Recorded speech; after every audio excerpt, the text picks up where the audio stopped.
The sheer backlash that Roger faced was unprecedented. It was unbelievable. This wasn't about silencing one man. It was about, as I said earlier, protecting the political machine at all costs. And if you think these cover-ups are relics of the past, that those in power today have learned their lessons and embraced change, think again. Keir Starmer's promise of a new era in politics, defined by transparency, honesty and integrity, may sound like the leadership we've been waiting for. But here's the harsh reality. The actions don't match the words. What's unfolding today doesn't just echo the mistakes of the past, it amplifies them. The promises of reform, of doing better, are nothing more than a facade. And the deeper you look, the clearer it becomes. Labour's reign so far hasn't been a new chapter. It's been the same old story, just with better PR. Let me draw your attention to a glaring contradiction in leadership. A contradiction that demands scrutiny, not blind faith. Keir Starmer, the man presenting himself as the face of British integrity. But now our country has voted decisively for change, for national renewal and a return of politics to public service. Reportedly instructed Labour MPs to vote against a national inquiry into grooming gangs. Just pause and reflect on that for a second. A leader who champions transparency and justice refused to confront one of the most egregious crimes in modern Britain.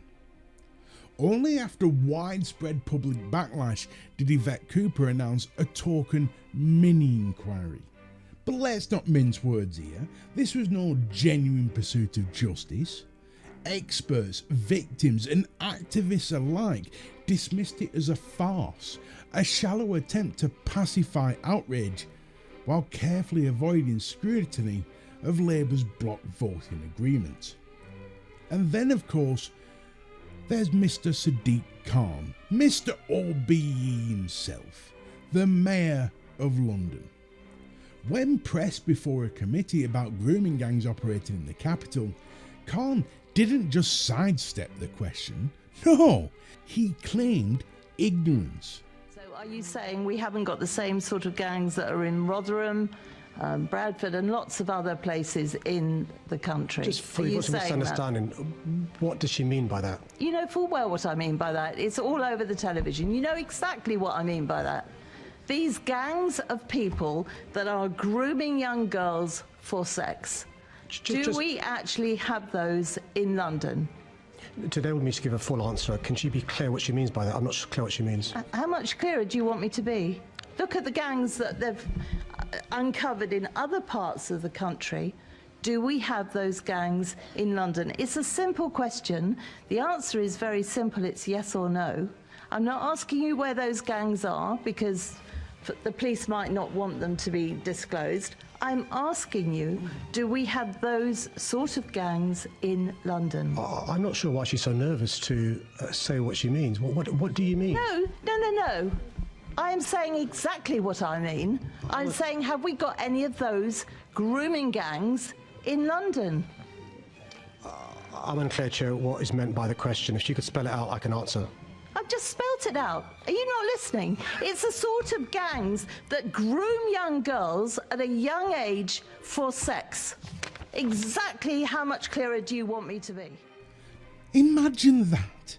A leader of one of the most influential cities on this planet, responsible for safeguarding over 8 million residents, claiming ignorance about one of the most notorious criminal crises.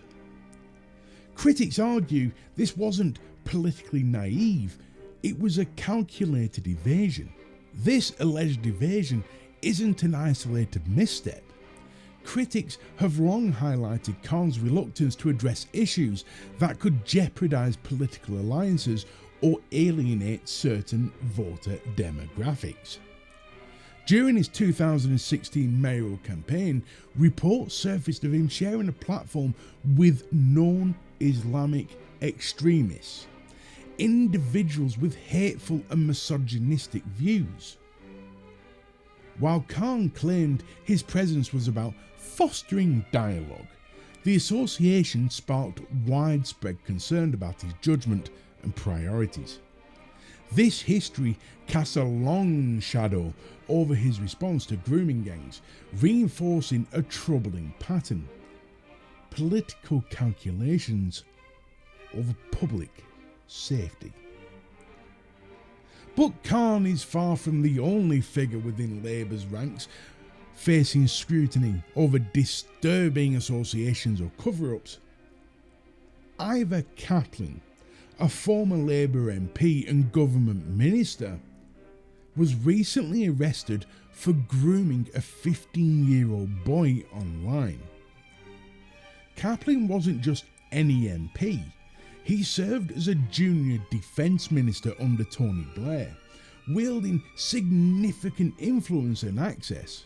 For years, he was presented as a figure of authority and trust, yet behind the carefully curated facade lay allegations that Labour refused to share with the public. And the timing of Kaplan's arrest is especially damning.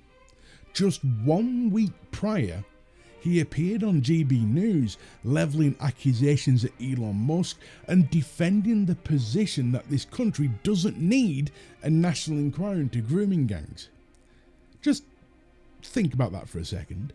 A man caught in the act of grooming a child online, publicly arguing against measures that could have exposed predators like him. It wasn't just hypocrisy, it was theatre, designed to deflect scrutiny while perpetuating a system that shields abusers.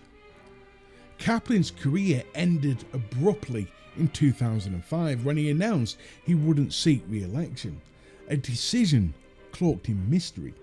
No formal allegations were discussed and Labour refused to provide clarity. But refusing to investigate or acknowledge these suspicions, Labour gave Kaplan the cover he needed to walk away unscathed, free to re-offend years later. And Kaplan's case isn't unique. Paul Clark, another former Labour MP, was recently jailed for possessing thousands of images of child abuse. These aren't just individual failings, they point to a systemic issue within Labour's culture, where protecting reputations takes precedence over safeguarding communities. The implications of these cases are damning. Kaplan's GB News appearance exemplifies the arrogance of Labour's leadership, where those in power feel untouchable even as they undermine efforts to protect the vulnerable. It's a grim reminder of a deeply broken system where predators don't just exist, they thrive, shielded by those meant to protect the public. And with figures like Keir Starmer promising a new era of integrity and honesty, cases like Kaplan's reveal the truth. Labour's leadership isn't rewriting the script, they're amplifying the failures of the past, and the cost of their inaction continues to be paid by the most vulnerable among us.